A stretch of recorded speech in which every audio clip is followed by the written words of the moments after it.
శాంతి. బాబా ఈరోజటి మురళిలో జ్ఞాన యోగాల యొక్క విశేషతలను వినిపించారు.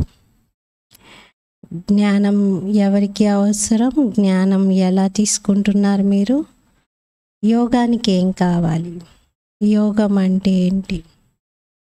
అలాగే బాబా యోగంలో ఉండి అనేక ఆత్మలకి మీరు సర్చ్ లైట్ని ఇవ్వాలి అన్నారు. సర్చ్ లైట్ అంటే ఎవరికైతే బాగా శక్తి యొక్క అవసరం ఉంటుందో, దుఃఖంలో బాధలో ఉంటారో అటువంటి వారికి మీరు దూరంగా కూర్చొని బాబా స్మృతిలో ఉండి శక్తులను దానం చేయటం, సహయోగంగా అందించటం, అలా మీరు సర్చ్ లైట్ లాంటి పని చేయండి అన్నారు బాబా. ఇది 16th మార్చ్ మురళి. मीठे बच्चे, ज्ञान की डिपार्टमेंट अलग है, योग की अलग है. योग से आत्मा सतो प्रधान बनती है. योग के लिए एकांत की जरूरत है. మధురమైన పిల్లలు, జ్ఞానం యొక్క డిపార్ట్మెంట్ వేరు, యోగం డిపార్ట్మెంట్ వేరు. యోగంతో ఆత్మ సతో ప్రధానంగా అవుతుంది. యోగానికి ఏకాంతం యొక్క అవసరం ఉంది. మధురమైన పిల్లలు, జ్ఞానం డిపార్ట్మెంట్ వేరు, యోగం డిపార్ట్మెంట్ వేరు. యోగంతో ఆత్మ సతో ప్రధానంగా అవుతుంది. ఊరికే జ్ఞానం వినడంతో సతో ప్రధానంగా అవ్వదు, కానీ బాబాతో బుద్ధిని మనస్సును జోడించినప్పుడు బాబా నుండి మనలో ప్రవేశించేటువంటి శక్తి మనల్ని సతో ప్రధానంగా చేస్తుంది. యోగం కొరకు ఏకాంతం యొక్క అవసరం ఉంది అంటున్నారు. అంటే ఎవరికి వారు తన అంతర్గతంలోకి వెళ్ళి తనని తాను చూసుకుంటూ బాబాతో మనస్సును జోడించడం, ఇది అవసరం ఉంది. సంఘటితంగా రోజు క్లాస్లో వచ్చి అందరితో యోగం చేస్తారు, కానీ ఎవరికి వారు ఏకాంతంలో కూడా వెళ్ళాలి. అంటే ఒంటరిగా మీరు కూర్చొని ఉన్నప్పుడు కూడా డీప్గా బాబాతో కనెక్ట్ అయ్యి బాబాతో సంబంధాన్ని జోడించి బాబా నుండి శక్తిని తీసుకుంటున్నటువంటి అనుభవం చేసుకోవాలి. అందుకే యోగానికి ఏకాంతం కావాలి అంటున్నారు. అంటే యోగంలోనే మనము అన్నిటికీ డిటాచ్ అయిపోయి అన్ని రకాల స్థూల సూక్ష్మ అన్నింటికి కూడా మనస్సుతో డిటాచ్ అయిపోయి బాబాతో కనెక్ట్ అవుతాం. జ్ఞానానికి అలాంటి డిటాచ్మెంట్తో సంబంధం లేదు, కానీ యోగానికి మాత్రం ఉంది ఏకాంతం అని. అందుకే బాబా అంటారు, అంటే నలుగురి మధ్యలో ఉన్నా కూడా ఏకాంతం యొక్క అనుభవం చేసుకోవచ్చు. అందుకే బాబా మనకి కమలం ఉదాహరణ ఇస్తారు. కమలం సమూహంలోనే ఉంటుంది, దాని చుట్టూ చాలా పుష్పాలు ఉంటాయి, కానీ అది ఏకాంతంలో ఉన్నట్టుగా, ఒంటరిగా ఉన్నట్టుగా, చాలా ప్యూర్గా ఏమీ అంటకుండా ఉంటుంది. బాబా మనల్ని కూడా అలా ఏకాంతం యొక్క అవసరం ఉంది, యోగం చేయాలి, ఆత్మను సతో ప్రధానంగా చేసుకోవాలి అంటే ఏకాంతం. ఏకాంతం అంటే ఏంటి? జనరల్గా చూడండి, రాజులు ఎవరైనా వచ్చి మాట్లాడుతూ ఉంటే ఇంకా వాళ్ళకి ఏకాంత అంటారు. ఏకాంత అనగానే ఇంక అందరు వెళ్ళిపోండి అని అర్థం. అలాగే మనకు కూడా యోగంలో కూర్చున్నప్పుడు రెడ్ లైట్ వేస్తారు కదా, మనసుకు చెప్పాలి ఏకాంత అని. అంటే ఇంకా అన్ని విషయాలు వదిలేస్తాయి, ఇప్పుడు కేవలం బాబాతో నా మనసుని నేను జోడించాలి. అందుకే మనము రెడ్ లైట్ వేసినప్పుడు పూర్తిగా స్థిరంగా ఏకాగ్రంగా కూర్చుని బాబాను జ్ఞాపకం చేస్తూ ఉంటాం. ప్రశ్న, స్థాయి యాద్ మే రహనే కా ఆధార్ క్యా హై?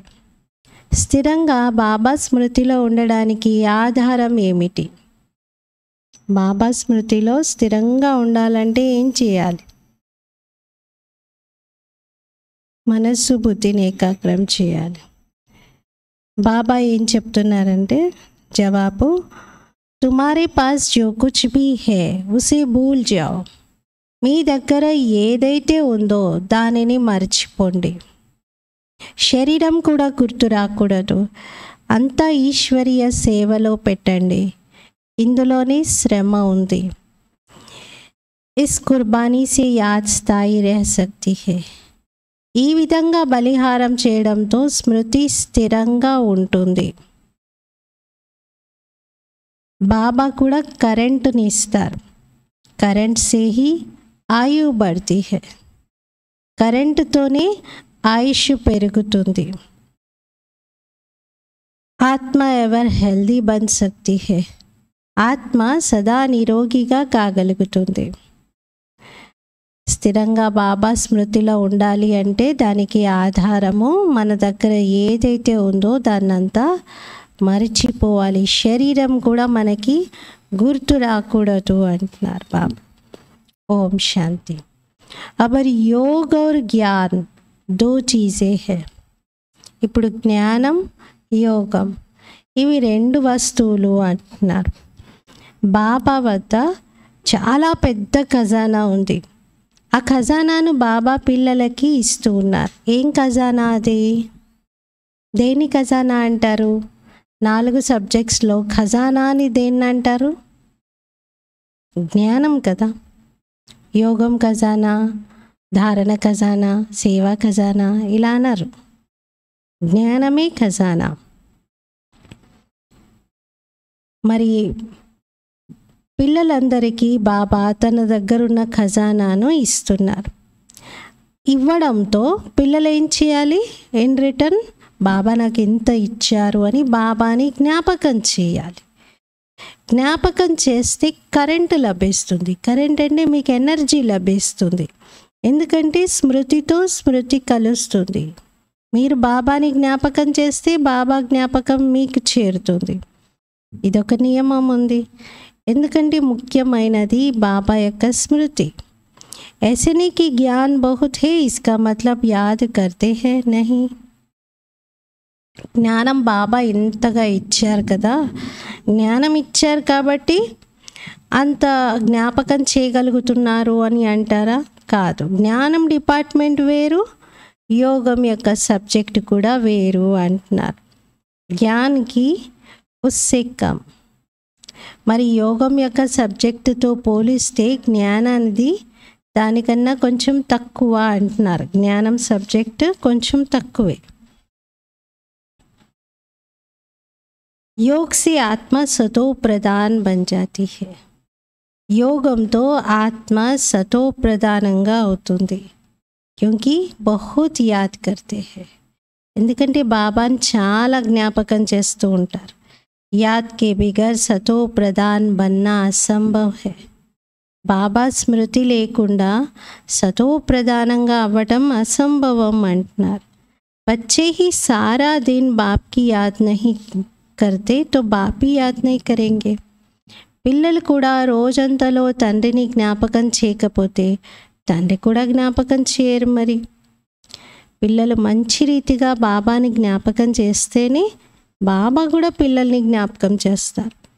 ఎందుకంటే ఒకరి జ్ఞాపకం ఇంకొకరిని ఆకర్షిస్తుంది. మన జ్ఞాపకం బాబాని కూడా ఆకర్షిస్తుంది. ఏ భీ బనా బనాయా ఖేల్ హై. ఇది కూడా తయారవుతున్నటువంటి ఆట. దీనిని మంచి రీతిగా అర్థం చేసుకోవాలి. యాద్ కే లియే బహుత్ ఏకాంత్ చాహియే. బాబా స్మృతి కోసం చాలా ఏకాంతం కూడా అవసరం. చివరికి వచ్చేటువంటి వారు ఉన్నత పదవిని పొందుతారు. కొంతమంది ఎలా పొందుతారు అంటే స్మృతి. బాబాను అంతగా జ్ఞాపకం చేస్తారు. చాలా ఎక్కువ స్మృతిలో ఉంటారు. నిరంతరాయంగా ఉంటారు. యాద్ సే యాద్ మిల్తీ హై. ఎంత జ్ఞాపకం చేస్తారంటే ఆ పైవాడికి కూడా ఇంకా వాళ్ళే గుర్తొస్తూ ఉంటారు. అలా స్మృతితో స్మృతి కలుస్తుంది. పిల్లలు చాలా అధికంగా బాబాతో కనెక్ట్ అయ్యి మనసును బాబాతో జోడిస్తే బాబా కూడా పిల్లల్ని జ్ఞాపకం చేస్తారు కదా. కషిష్ కర్తే హై, అలా అట్రాక్ట్ చేస్తారు అంటున్నారు. कहते हैं ना बाबा रहम करो, కృపా కరో, ఇస్మే బి చాహియే యాద్ అంటారు కదా, బాబా దయ చూపించండి, కృప చేయండి అని. మరి దీంట్లో కూడా స్మృతి కావాలి. अच्छी तरह याद करेंगे तो ऑटोमेटिकली वह कशिश होगी. మంచి రీతిగా జ్ఞాపకం చేస్తే ఆటోమేటిక్గా ఆ ఆకర్షణ కలుగుతుంది, करंट लभिस्तुंदी. आत्मा को अंदर आता है कि मैं बाबा को याद करती हूँ, तो वह याद एकदम भरपूर कर देती है. ఆత్మకు గుర్తొస్తుంది, నేను బాబాని జ్ఞాపకం చేస్తున్నాను కాబట్టి ఆ జ్ఞాపకము నన్ను ఒక్కసారిగా నింపేస్తుంది, నిండుగా చేస్తుంది శక్తులతో, బాబా యొక్క సకాష్తో, సహాయంతో అని. జ్ఞానము ధనం వంటిది. యాద్ సే ఫిర్ యాద్ మిల్తీ హై. జ్ఞాపకంతో మళ్ళీ జ్ఞాపకమే రిటర్న్లో లభిస్తుంది. జిస్సే హెల్దీ బన్ జాతే హై. దీంతో మనం హెల్దీగా అవుతాము, పవిత్రంగా అవుతాము. ఇతనీ తాకత్ హై జో సారే విశ్వకు పవిత్ర బనా దేతే హై. ఎంత శక్తి మీలో నిండుతుంది అంటే బాబా జ్ఞాపకంతో మొత్తం విశ్వాన్ని బాబా పావనంగా చేస్తున్నారు, పవిత్రంగా చేస్తున్నారు. మనం మొత్తం విశ్వం పైన రాజ్యం చేయగలిగే స్థితికి చేరుకుంటాం. అందుకే అందరూ భగవంతుని పిలుస్తున్నారు, ఓ పతిత పావన రండి అని. मनुष्य तो कुछ नहीं जानते, ऐसे ही रेडिया मारते और समय वेस्ट करते रहते हैं. మనుషులకైతే అసలు ఏమీ తెలియదు, ఊరికే అలా గొప్పలు చెప్పుకుంటూ ఉంటారు, సమయం అంతా వృధా చేస్తూ ఉంటారు. బాబా పరిచయమే లేదు వారికి. नौदा भक्ति बल करते हैं, शिव के मंदिर में जाकर काशी कलवट खाते हैं. నవవిధములుగా భక్తి అయితే చేస్తారు, శివాలయాలకి వెళ్ళి కాశీ కల్వట్, కాశీలో ఎలా అయితే కత్తుల బావి ఉందో దాంట్లో దూకి అర్పణం అవుతారు, కానీ ఏమీ లభించదు.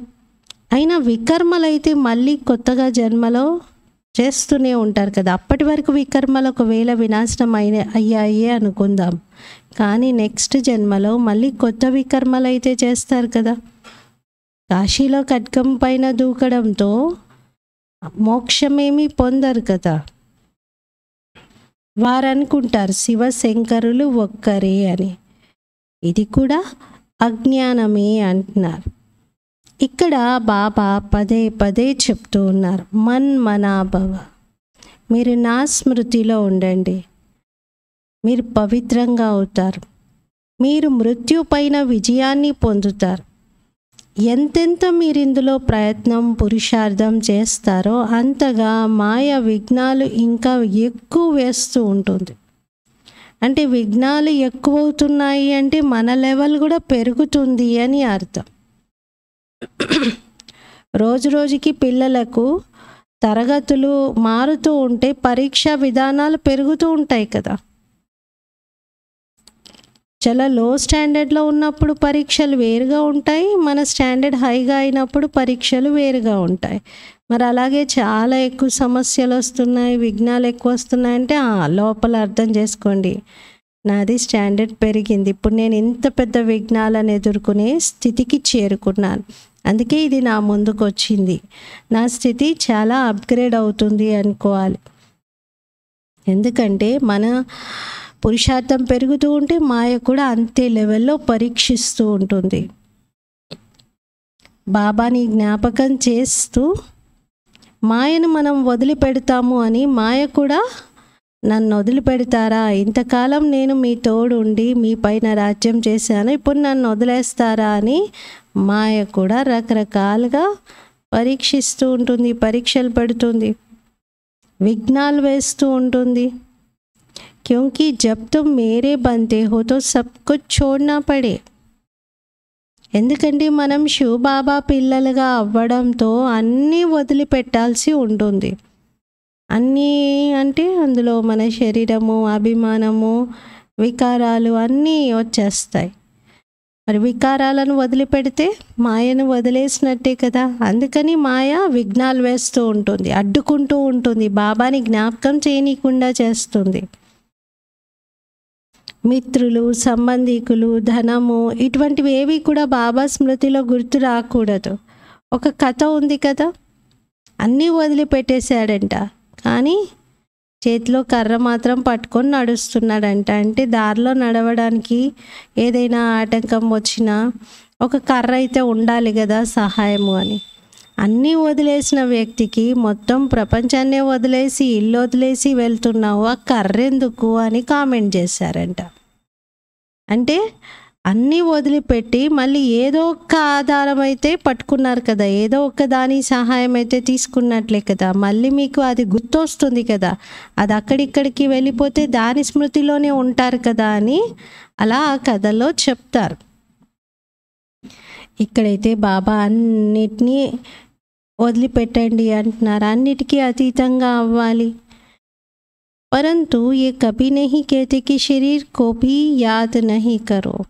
వాళ్ళు కర్రను వదిలిపెట్టండి అని చెప్పారే కానీ అక్కడ మీ శరీరం కూడా మీకు గుర్తు రాకూడదు అనే విషయం మాత్రం చెప్పలేదు అంటున్నారు.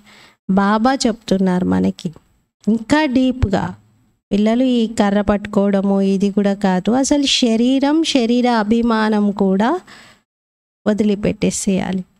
ఇది పాత శరీరం కదా, దీన్ని కూడా మర్చిపోండి. ముందు శరీరాన్ని మర్చిపోతే మిగతావన్నీ శరీర ఆధారాలే కదా. కర్ర దేనికి ఆధారం? శరీరానికే కానీ ఆత్మకు కాదు కదా. బాబా అన్నారు, అయినా ఇప్పుడు భక్తి మార్గ విషయాలను పక్కన పెట్టండి, పూర్తిగా అన్నీ మర్చిపోండి. ఏదైతే బాబా చెప్తూ ఉన్నారో, మీ దగ్గర ఏవైతే ఉన్నాయో వాటన్నిటినీ ఈశ్వరీయ సేవలో పెట్టండి, అప్పుడే మీకు స్మృతి నిలుస్తుంది. ఒకవేళ ఉన్నత పదవిని పొందాలి అనుకుంటే చాలా శ్రమ చేయాలి. శరీర్ బి యాదన ఆయే, శరీరం అస్సలు గుర్తు రాకూడదు. అశరీరీ ఆయతే అశరీరీ హోకర్ జానా హై. అశరీరీగా మనం వచ్చాము, అశరీరీగానే అయ్యి వెళ్ళాలి. बाप बच्चों को पढ़ाते हैं, इनको कोई तमन्ना नहीं है, ये तो सर्विस करते हैं. తండ్రి పిల్లలకు చదివిస్తూ ఉన్నారు, వీరికి ఎటువంటి ఆశ లేదు, సర్వీస్ చేస్తూ ఉన్నారు. ఈ బ్రహ్మ అయితే నిమిత్తంగా ఉండి సేవ చేస్తున్నాడు, శివబాబా అయితే ఇక మన సేవలోనే వచ్చాను అంటారు. బాప్ మే హీ తో జ్ఞాన్ హేనా, మరి శివబాబాలోనే జ్ఞానం ఉంది కదా. ये बाप और बच्चे का खेल है इकट्ठा. ఇది తండ్రి పిల్లల ఆట కలిసి ఉంది అంటున్నారు. बच्चे भी याद करते हैं, फिर बाप बैठ सर्च लाइट देते हैं. పిల్లలు కూడా జ్ఞాపకం చేస్తున్నారు, తర్వాత తండ్రి స్వయంగా కూర్చొని సర్చ్ లైట్ని ఇస్తున్నారు. బాబా పిల్లలకి శక్తిని ఎలా ఇస్తారు అంటే కరెంటు మాదిరిగా. కరెంట్ ఎలా అయితే లోపల చేరింది అంటే ఒక మొత్తం చేంజ్ని తీసుకొస్తుంది, అలాగే మన లోపల కూడా బాబా యొక్క పవర్ఫుల్ కరెంట్ రేస్తో మన లోపల ఉన్న వికారాలు వికర్మలన్నీ భస్మం అయిపోతాయి, మనలో పరివర్తన వస్తుంది, సంస్కార పరివర్తన. बहुत नहीं खींचते हैं तो ये बाबा बैठ बाप को याद करते हैं.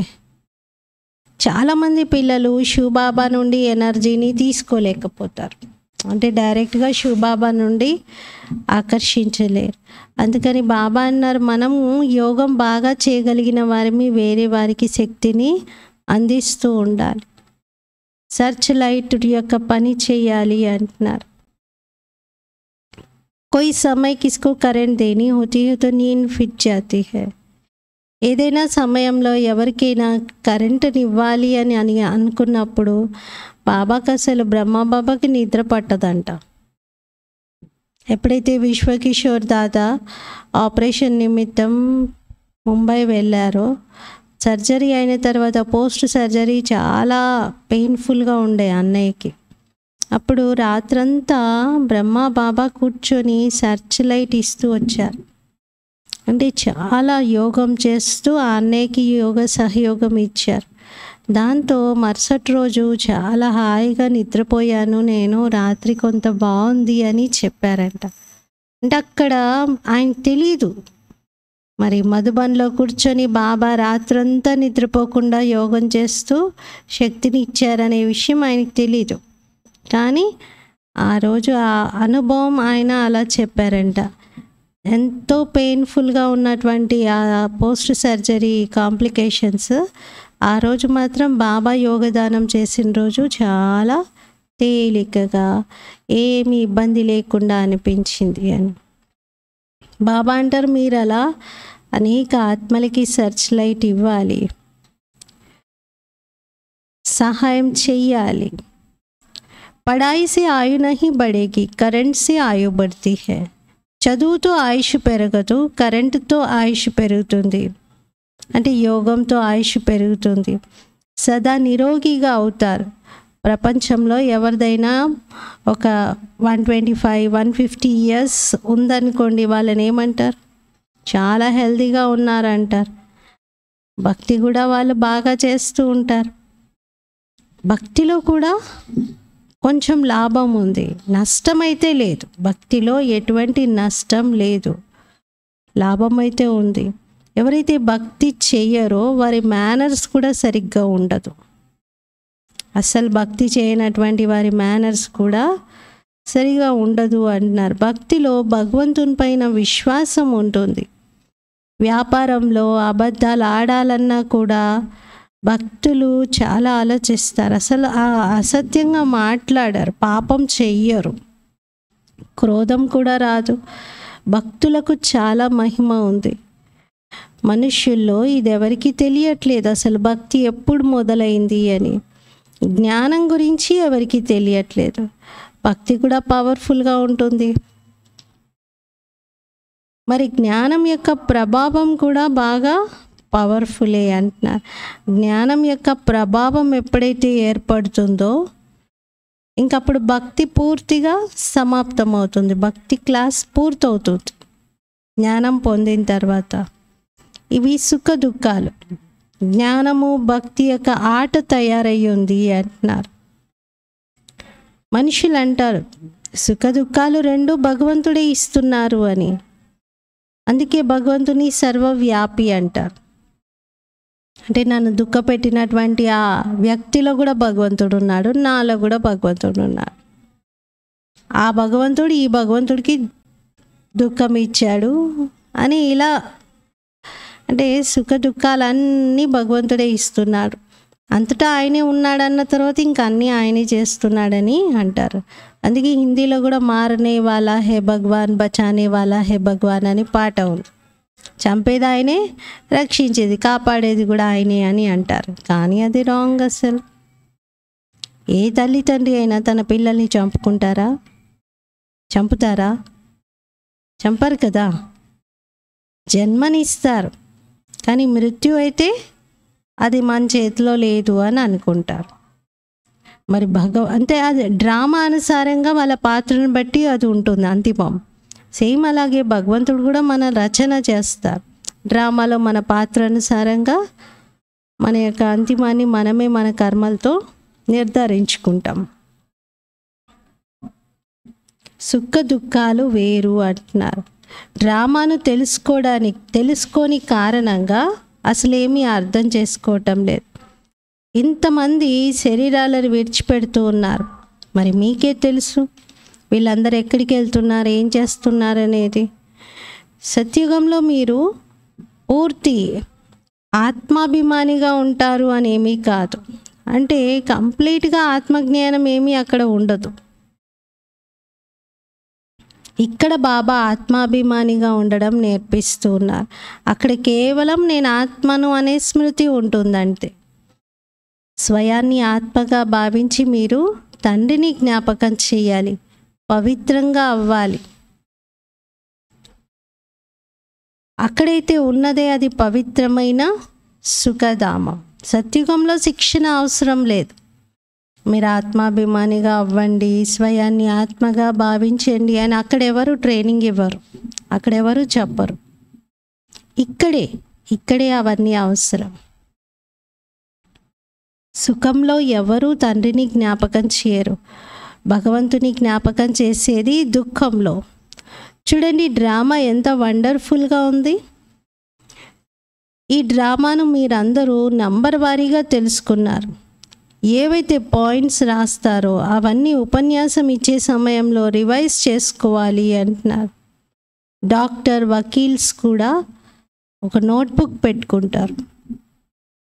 బాబా ఇంపార్టెంట్ పాయింట్స్ చెప్తున్నప్పుడు నోట్ చేసుకోవాలి, మధ్యలో నోట్ చేసుకోవాలి. ఇప్పుడు మీకు బాబా యొక్క మతం లభిస్తుంది, మరి రివైజ్ కూడా చేసుకోవాలి. ఎందుకంటే మీరు ఉపన్యాసం ఇవ్వాలి, ఎవరికైనా చెప్పాలి అంటే ఆ పాయింట్ ఆ టైంలో గుర్తు రావాలి అంటే నోట్ చేసుకుంటేనే కదా. మరి ఇతని శరీరంలో అయితే శివబాబా ప్రవేశించారు. శివబాబా ఏది వినిపిస్తే అది ఇతను వింటూ ఉంటాడు. పాయింట్స్ వినకపోతే మరి బ్రహ్మబాబాకు కూడా అర్థం చేయించడం ఎలా సాధ్యమవుతుంది? బ్రహ్మబాబా వింటున్నారు కాబట్టే కదా. బాబా అంటారు, ఇతని అనేక జన్మల అంతిమ జన్మలో నేను ప్రవేశించాను. బ్రహ్మ మరియు విష్ణు యొక్క చిత్రం కూడా ఉంది. మీరందరూ ఇప్పుడు రాజ్యంలోకి వెళ్తున్నారు. నంబర్ వారీగా ఎంత బాబాని జ్ఞాపకం చేస్తారో, ధారణ చేస్తారో అంత ఉన్నతమైన పదవిని పొందుతారు. బాబా అంటారు, గుహ్యాతి గుహ్యమైన విషయాలు ఎన్నో చెప్తున్నాను, మీకు కొత్త కొత్త పాయింట్స్ లభిస్తూ ఉన్నాయి. మరి ఏం చేయాలి? కొత్త పాయింట్స్ లభిస్తే నోట్ డౌన్ అంటున్నారు బాబా. నోట్ చేసుకోవాలి. పాత పురాణి కామ్ మే నహీ ఆయేంగి, పాత పాయింట్స్ ఉపయోగంలోకి రావు అంటున్నారు. కొత్త పాయింట్స్ని ఇప్పుడు నోట్ చేసుకోవాలి. भाषण के बाद फिर याद आएगा कि ये पॉइंट्स अगर समझाते तो बुद्धि में टीक बैठ जाती. కొందరికి ఏంటంటే ఉపన్యాసం ఇచ్చిన తర్వాత గుర్తొస్తాయంట, అయ్యో ఈ పాయింట్ చెప్తే బాగుండేది, అయ్యయ్యో ఇది చెప్దామనుకొని మర్చిపోయానే అనుకుంటారు. మీరందరూ జ్ఞానం యొక్క స్పీకర్సే అంటున్నారు, కానీ నంబర్ వారీగా ఉన్నారు. అందరికంటే ఉత్తమంగా, అందరికంటే గొప్పగా మహారథులు ఉన్నారు. బ్రహ్మబాబా విషయం వేరు. ఎందుకంటే ఇక్కడ ఇతని శరీరంలో బాప్ దాదా ఇద్దరూ కలిసి ఉన్నారు. మమ్మ అందరికంటే మంచిగా అర్థం చేయిస్తారు. పిల్లలు సంపూర్ణ మమ్మ యొక్క సాక్షాత్కారాన్ని కూడా చూస్తారు. అక్కడక్కడ అవసరం ఏర్పడితే బాబా కూడా ప్రవేశించి తన పనిని పూర్తి చేసుకుంటారు. ఎవరైనా పెద్ద వ్యక్తి, గొప్ప వ్యక్తి వచ్చారనుకోండి, వారికి జ్ఞానం చెప్పడానికి అక్కడ ఎవరు యోగ్యమైన వాళ్ళు లేరనుకోండి, ఎవరో ఒకరు కూర్చొని బాబా నేను ఇంకా నిమిత్తంగా ఉన్నాను అని బాబాని జ్ఞాపకం చేస్తూ ఇన్స్ట్రుమెంట్గా కూర్చుంటే బాబా వారిలో ప్రవేశించైన ఆ గొప్ప వ్యక్తికి తగిన విధంగా అర్థం చేయిస్తారు. కానీ అది ఎప్పుడైతే చెప్పే వాళ్ళు ముందు బాబాతో కనెక్ట్ అవుతారో అప్పుడు. ఎవరి బుద్ధినైనా సరి చేస్తారు బాబా. రోజంతా కొందరు వ్యాపారం విషయాలే ఆలోచిస్తూ ఉంటారు. అసలు జ్ఞానం వినడానికి మాకు తీరిక లేదు అని అంటూ ఉంటారు. కానీ తీరిక అయితే మీకు చాలా దొరుకుతుంది అంటున్నారు. ఎందుకంటే మరి సమయము ఎలాంటిది? సంగం యుగంలో ఏదేమైనా సరే జ్ఞాన యోగాలకి సమయం తీయాల్సిందే. చదువుకోవడానికి విద్యార్థులు ప్రత్యేకంగా సమయం తీస్తారు కదా. నాకు చదువుకోవడానికి టైం లేదని అంటారా ఎవరైనా? వాళ్ళ టైం అంతా దానికే డెడికేట్ అయ్యి ఉంటుంది. ఇంకా రోజంతా వ్యాపారం చేస్తూ కూడా మీరు విచారసాగర మంతన చేయాలి. దీనికోసం తీరిక దొరుకుతుంది మీకు. శాంతిగా కూర్చొని చింతన చేయండి అంటున్నారు. సపోజ్ ఎవరికైనా మీరు కరెంట్ని ఇవ్వాలి, ఎవరైనా మంచి సర్వీస్ చేసేటువంటి పిల్లలు ఉన్నారు, వారికి మీరు సహాయం చేయాలనుకోండి, వారి ఆత్మని జ్ఞాపకం చెయ్యాలి.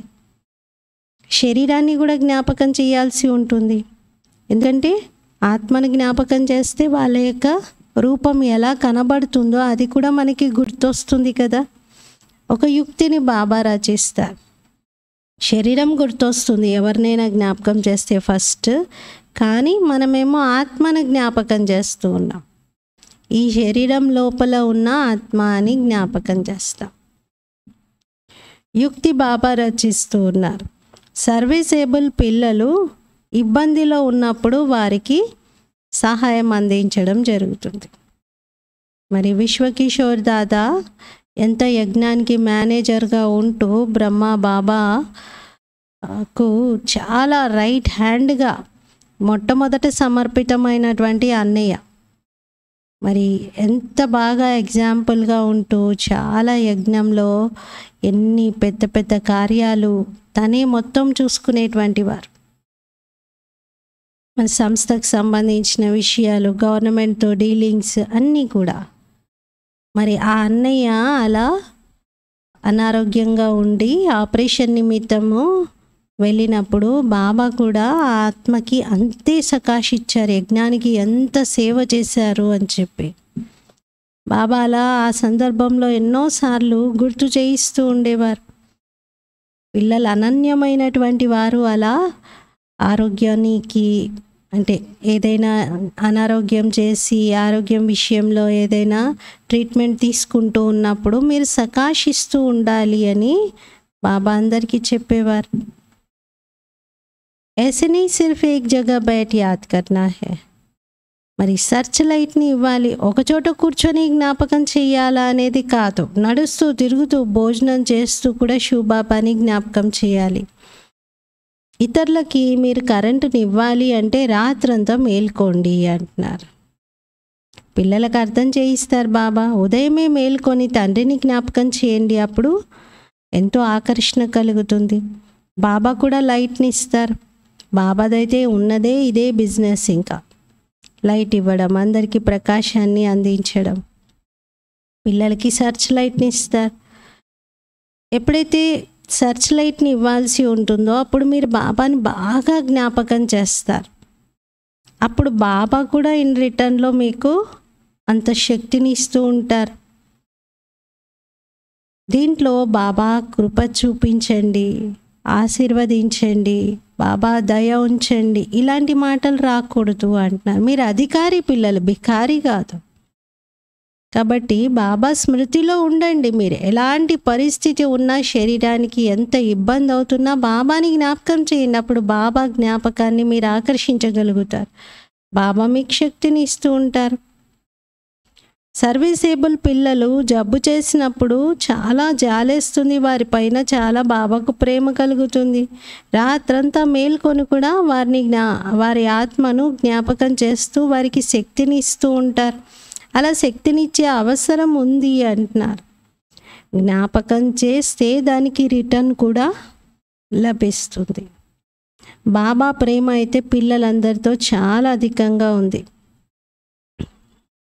బాబా యొక్క స్మృతి అలాంటి పిల్లలు ఎవరైతే అనన్యంగా ఉంటారో, బాగా సేవ చేస్తారో, బాబాని బాగా జ్ఞాపకం చేస్తారో వాళ్ళకి బాబా యొక్క స్మృతి చేరుతుంది. అంటే బాబా కూడా ఇన్ రిటర్న్లో జ్ఞాపకం చేస్తారు. జ్ఞానం చాలా సహజం. జ్ఞానంలో మాయా విఘ్నాలు ఏమీ పడవు. ముఖ్యమైనది స్మృతి. ఇందులో మాయ చాలా విఘ్నాలు వేస్తూ ఉంటుంది. బాబా స్మృతితో బుద్ధి బంగారు పాత్రగా అవుతుంది. ఆ బంగారు పాత్రలోనే ధారణ జరగగలుగుతుంది అంటారు కదా, పులిపాలు బంగారు పాత్రలోనే నిలుస్తాయి అని. ఇందులో ఈ తండ్రి యొక్క జ్ఞానధనం ధారణ చేయడానికి కూడా బుద్ధి శుద్ధంగా ఉండాలి అంటారు. బంగారు పాత్ర కావాలి. అది ఎప్పుడు అలా తయారవుతుంది? మరి బుద్ధిని బంగారు పాత్రగా ఎలా చేయగలుగుతాం? నా దగ్గర ఇన్ని కేజీలు బంగారం ఉంది, నేను ఒక డాక్టర్ దగ్గరికి వెళ్తాను, నా బుద్ధిని బంగారంగా చేయమని చెప్తాను, ఆయనకి ఇంత గోల్డ్ ఇస్తానంటే బుద్ధి బంగారం అవుతుందా? మన దగ్గర ఉన్న బంగారంతో మన బుద్ధిని బంగారం చేసుకోలేము. బుద్ధిని బంగారంగా చేసుకోవడము అంటే బాబాను జ్ఞాపకం చేస్తూ చేస్తూ బుద్ధిలో ఉన్నటువంటి కల్మషాన్ని, మలినాన్ని తొలగించాలి. పూర్తిగా జ్ఞానం ధారణ జరగాలి. అనుకుంటారు భగవంతుడైతే సర్వత్రా ఉన్నాడు, ఆయనకి అన్నీ తెలుసు, ఆయనకు తెలియంది ఏంటి అని అంటారు. ఏదైనా చూడండి భక్తి మార్గంలో ఎలా అంటే తప్పించుకోవడానికి ఎన్నో మార్గాల్లాగా వీటిని ఉపయోగించుకుంటారు. ఆయనకు తెలియంది ఏముంది, భగవంతుడికి అంతా తెలుసు కదా. అంటే నేను చేసిన తప్పు కూడా చెప్పేదేముంది, తెలుసు కదా ఆయనకి అని అంటారు. బాబా అన్నారు లేదు. పిల్లలు పుట్టారనుకోండి గురువు కృప అనుకుంటారు. ఎవరైనా అలా ఆశీర్వదించగానే ఏదైనా జరిగితే ఇంకా వాళ్ళపైనే బాగా విశ్వాసం పెట్టుకుంటారు. ఒకవేళ జరగలేదనుకోండి ఈశ్వరిచ్చ అంటారు. ఒకవేళ పుట్టారనుకోండి పిల్లలు గురువు కృప, అప్పుడు ఈశ్వరుని కృప కాదు గురువు కృప. జరిగితే గురువుది, జరగకపోతే ఈశ్వరుడిది. రాత్రింబవళ్ళ తేడా ఉంది. పిల్లలు మీరు డ్రామా రహస్యాన్ని మంచి రీతిగా అర్థం చేసుకున్నారు. ఇంతకుముందు మీకు ఈ విషయాలు తెలియదు. మీది మరజీవ జన్మ, ఇప్పుడు మీరు దేవతగా అవుతున్నారు. ఈ టాపిక్ పైన అర్థం చేయిస్తూ ఉండండి. లక్ష్మీనారాయణలకు రాజ్యం ఎలా లభించింది, ఎలా పోగొట్టుకున్నారు, ఇవి చెప్పండి. మొత్తం హిస్టరీ జాగ్రఫీ బాబా మీకు తెలియజేస్తున్నారు. ఈ బ్రహ్మ కూడా అంటారు లక్ష్మీనారాయణల పూజను నేను బాగా చేసేవాడిని, గీత చదివేవాడిని అని. బాబా వీరిలో ప్రవేశించారు. అప్పుడు ఇంక అన్నీ వదిలిపెట్టేశారు వీరు. బ్రహ్మ బాబా భక్తి బాగా చేసేవారు. అప్పటి వరకు బాల్యం నుండి రోజు గీత చదివేవారు. రోజు విష్ణు పూజ చేసేంత వరకు మంచినీళ్ళు కూడా స్వీకరించేవారు కాదు. కానీ శివబాబా ప్రవేశించిన తర్వాత ఇంకా నిరంతరం శివబాబాని జ్ఞాపకం చెయ్యాలి అనేది అర్థమయ్యి ఇంకా ఈ స్థూలంగా చేసే వాటన్నిటికీ డిటాచ్ అయిపోయారు. శివబాబా చెప్పారు మీరు నన్ను జ్ఞాపకం చేస్తే వికర్మలు వినాశనం అవుతాయి అని. ఇందులో ఇంకేది చదివే అవసరం లేదు. బాబా వీరిలో కూర్చున్నారు, అన్నింటినీ వదిలించారు. कभी शिव का दर्शन करने मंदिर में नहीं गए, భక్తి की बातें एकदम उड़ गई. శివబాబా ప్రవేశించిన తర్వాత మళ్ళీ నేను శివ దర్శనం చేసుకుంటాను అని శివాలయాలకి వెళ్ళడం అలా ఏమీ బ్రహ్మబాబా చేయలేదు. ఇంకా పూర్తిగా ఆ సంస్కారాలన్నీ పక్కనికి తొలగిపోయాయి, ఎగిరిపోయాయి. ఈ నాలెడ్జ్ బుద్ధిలో వచ్చేసింది. రచయిత రచన యొక్క ఆది మధ్య అంతా జ్ఞానం తెలుసుకున్నారు. ఇవి తెలుసుకోవడంతో మీరు అన్నింటినీ తెలుసుకుంటారు. మీరు వండర్ఫుల్ టాపిక్స్ రాయండి, చూసి మనుష్యులు ఆశ్చర్యపోవాలి, వినడానికి పరిగెత్తుకుంటూ రావాలి.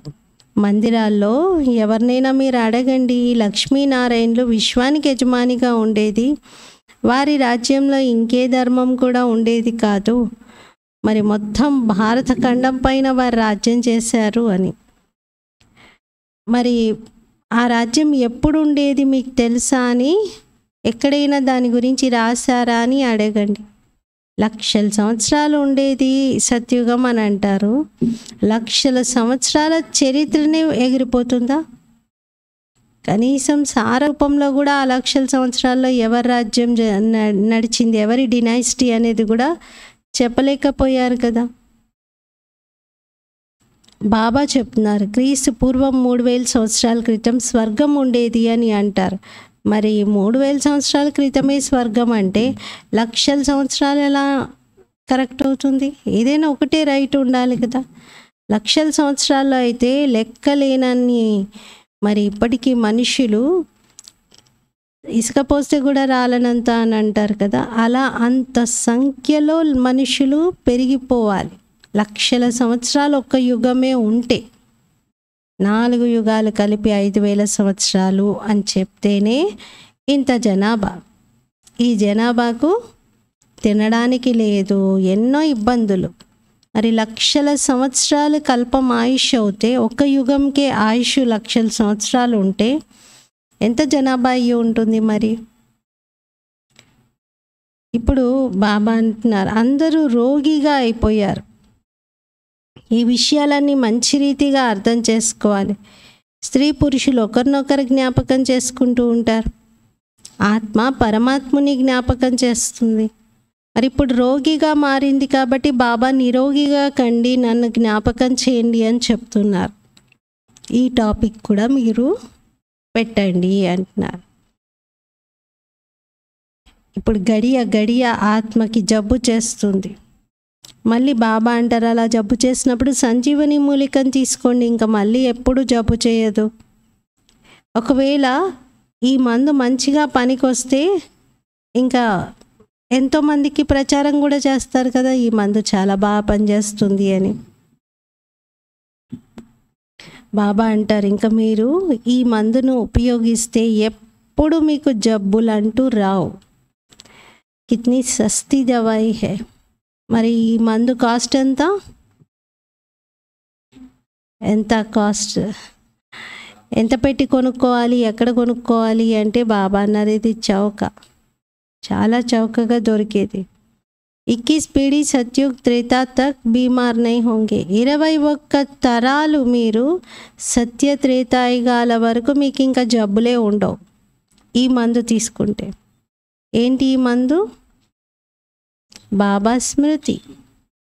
బాబా స్మృతిలో ఉండడం. ఇప్పుడు చెప్తున్నారు కదా కొందరు డాక్టర్స్ చాలా మంచి మెడిసిన్స్ ఉన్నాయి, ఆ మెడిసిన్స్ ఫ్రీగా దొరుకుతాయి, ఎవరు వాడుకోవట్లేదు, ఆ మెడిసిన్స్ అందరి దగ్గర అందరి ఇంట్లో కూడా ఉంటాయి అని చెప్తున్నారు. ఏంటి అంటే వ్యాయామం ఒక మెడిసిన్, మంచినీళ్ళు తాగడం ఒక మెడిసిన్, హాయిగా మంచిగా నిద్రపోవడం టైం టు టైం అదొక మెడిసిన్ అని. అలా బాబా చెప్తున్నారు నా యొక్క స్మృతి, యోగము అన్నిటికంటే గొప్ప మెడిసిన్ ఇది. ఈ పాయింట్స్ అన్నీ చక్కగా నోట్ చేసుకోండి. బాబా అంటారు సర్జన్స్లో కొందరు పెద్దవాళ్ళు ఉంటారు, పెద్ద సర్జన్ ఉంటారు, కొందరు ఆర్డినరీగా ఉంటారు, సర్జన్కి హెల్ప్ చేసే వాళ్ళు ఉంటారు. మరి శివబాబా ఎవరు? Avinashi, supreme surgeon. ఎలాంటి మంది ఇస్తున్నారు అంటే ఇంకా భవిష్యత్తు 21 తరాల కోసం జబ్బులే ఉండవు. ఇప్పుడు సంగమం. ఈ విషయాలు విని మనుషులు సంతోషపడతారు. భగవంతుడే చెప్తున్నారు నేను అవినాశి సర్జన్ని అని. జ్ఞాపకం చేస్తారు కదా, ఏ పతిత పావన అవినాశి సర్జన్ రండి అంటారు. అవన్న నేను ఇప్పుడు వచ్చాను, ఇప్పుడు మీ అందరికీ అర్థం చేయిస్తూ ఉన్నాను.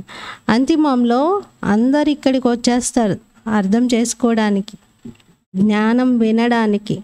బాబా అయితే ఎన్నో యుక్తులను వినిపిస్తూ ఉన్నారు. अच्छा, मीठे मीठे सिकिलते बच्चों प्रति माता पिता बाप दादा का याद प्यार और गुड मॉर्निंग. रूहानी बाप की रूहानी बच्चों को नमस्ते. हम रूहानी बच्चों की रूहानी बाप दादा को याद प्यार गुड मॉर्निंग और नमस्ते. मेरा बाबा मीठा बाबा प्यारा बाबा शुक्रिया बाबा. ధారణ కోసం ముఖ్య సారము. ఫస్ట్ పాయింట్, బాబా నుండి సర్చ్ లైట్ తీసుకోవటానికి ఉదయమే మేల్కొని బాబా స్మృతిలో కూర్చోవాలి. సర్చ్ లైట్ తీసుకోవటానికి అమృతవేళ జ్ఞాపకం చెప్తున్నారు బాబా. రాత్రి మేల్కొని ఒకరికొకరు కరెంటు నేర్చుకుంటూ సహయోగిగా అవ్వాలి. అంటే ఎవరికైనా అవసరం ఉంది అంటే అందరూ అలా రాత్రంతా మేల్కొని కూడా యోగం చేసి వారికి కరెంట్ని ఇవ్వాలి, సహయోగం ఇవ్వాలి. సెకండ్ పాయింట్, తనదంతా ఈశ్వరీయ సేవలో సఫలం చేసి పాత శరీరాన్ని మరిచి బాబా స్మృతిలో ఉండాలి. తనదంతా ఈశ్వరీయ సేవలో సఫలం చేసి పాత శరీరాన్ని మరిచి బాబా స్మృతిలో ఉండాలి. పూర్తిగా బలిహారం అవ్వాలి. ఆత్మాభిమానిగా ఉండే శ్రమ చేయాలి. పూర్తిగా బలిహారం అవ్వాలి. ఆత్మాభిమానిగా ఉండే శ్రమ చేయాలి.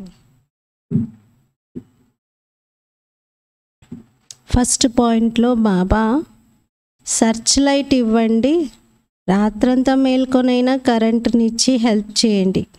ఎవరైనా మీ తోటి బీకేలు, బాబా పిల్లలు అనారోగ్యంగా ఉన్నా, ఇంకేదైనా స్థితిలో ఇబ్బంది పడుతూ ఉన్నా మీరు యోగ సహయోగం అందించండి అంటున్నారు. రెండవది, బాబా అన్నీ సఫలం చేసుకోండి. ఏది గుర్తు రాకూడదు అంటే అన్ని బాబా స్మృతిలో, బాబాకు బాబా యజ్ఞంలో సఫలం చేయాలి, బలిహారం అవ్వాలి అంటున్నారు. వరదాన్. स्वदर्शन चक्र द्वारा माया के सब चक्रों को समाप्त करने वाले माया जीत भव. స్వదర్శన చక్రం ద్వారా మాయా చక్రాలన్నింటినీ సమాప్తం చేసేటువంటి మాయా జీత్ భవ. స్వదర్శన చక్రం ద్వారా మాయ యొక్క అన్ని చక్రాలను సమాప్తం చేసేటువంటి మాయాజీత్ భవ.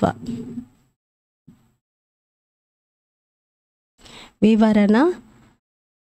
తనని తాను తెలుసుకోవడం అనగా స్వదర్శనం అవ్వటం, మరియు చక్రాన్ని తెలుసుకోవడం, చక్రం యొక్క జ్ఞానాన్ని తెలుసుకోవడం అనగా స్వదర్శన చక్రధారిగా తయారవ్వటం. ఎప్పుడైతే స్వదర్శన చక్రధారిగా అవుతారో అనేక రకాల మాయా చక్రాలు ఆ సమయంలో సమాప్తమవుతాయి. దేహ బాణం యొక్క చక్రం, సంబంధాల చక్రం, సమస్యల చక్రం మొదలైనవి. ఇలా మాయ యొక్క అనేక చక్రాలు ఉన్నాయి. 63 జన్మలు ఇటువంటి చక్రాల్లోనే చిక్కుకుంటూ వచ్చారు. ఇప్పుడు స్వదర్శన చక్రధారిగా అవ్వడంతో మాయాజీత్గా అయిపోయారు. స్వదర్శన చక్రధారిగా అవ్వటం అనగా జ్ఞానయోగాలనే రెక్కలతో ఎగిరే కలలోకి వెళ్ళటం. స్లోగన్. విదేహీ స్థితిలో ఉండండి, అప్పుడు పరిస్థితులు సహజంగా దాటిపోతారు. విదేహీ స్థితిలో ఉండండి, అప్పుడు పరిస్థితులను సహజంగా దాటేస్తారు. ఈరోజటి స్వమానము. నేను మాయాజీత్ ఆత్మను. నేను మాయాజీత్ ఆత్మను. మాయను ఎలా దాటమంటున్నారు బాబా? మాయాజీత్. మాయాజీత్, జీత్ మాయను జయించిన ఆత్మను. నేను మాయను జయించిన ఆత్మను అని రాయండి. స్వదర్శనం చేసుకుంటూ మాయా చక్రాలన్నింటినీ సమాప్తం చేసే అభ్యాసం చేయాలి. రోజంతలో స్వదర్శన చక్రధారిగా ఉంటే మాయాజీత్గా అవుతారు. ఓం శాంతి.